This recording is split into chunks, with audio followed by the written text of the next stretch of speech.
बिस्मिल्लाहिर्रहमानिर्रहीम अस्सलाम वालेकुम वेलकम तुहद बेक लट सान यूट्यूब चैनल पे ये जन नाव कुक विथ अमरीन। आज कर बह तुम शेयर पालक तो कॉकरेज रेसिपी स्टार्ट करने ब्रो अगर तुम ये चैनल पे नई छो चैनल करो सब्सक्राइब तो वीडियो वो एंडस तम। चलो करो रेसिपी स्टार्ट। ये चिकन निमुत यह छिलित थोमुत अत मज त्रो लिद्र चमचा अख तो दिमो अत ग्रेख।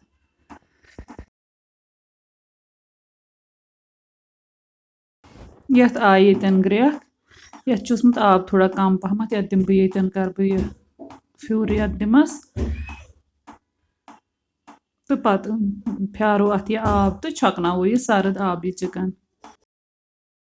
अम पत निमो तील तील युथु गरम गि अत मज करो चिकन फ्राई।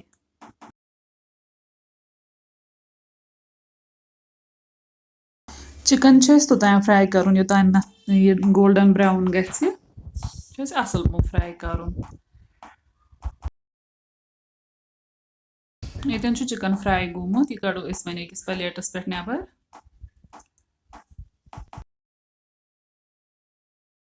वन मे यप तव निम अत मज त्रो पालक पालक थोम ऑलरेडी छिलित यह त्रो अत मज तो अत फकर दिन।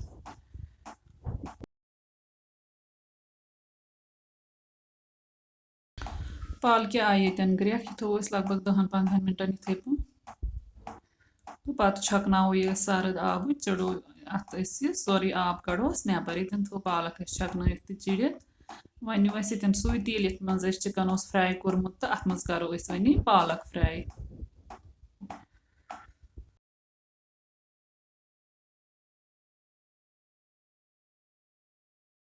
ये करो रुहन चमचा अख ऐड बेश मे ये निम बड़ ज़ बे दालचीन कलम यह पीसो तो यह करो अत मज ऐड। यम करो फ्राई योताम रुहनस तो मसालन मुशक नेर तोताम अम पे त्रोस नम मसाल यह मे थोमुत मर्चवांगन लिदर बादियान तो नून यह करो अत मज ऐड अतन त्रो वन अत आब कतर अख तो करो नो मसाल पाउडर मसाल असल पा फ्राई।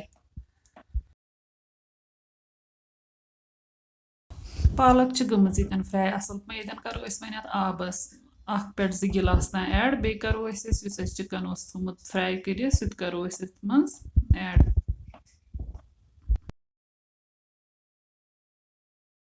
चिकन ऐड कर करो मिक्स तो त्रो अत पे होश मेथ मेथ चमचा 1-2 मुरित तो थो अत वन ढक्कन बंद कर ओताम योताम अख ग्रेख यह अख ग्रेख युथु यी अत तुलो ठांड थोद थो ठांड यल वन तोताम योताम यह चिकन सेन तो बे यह आब गस खुशक।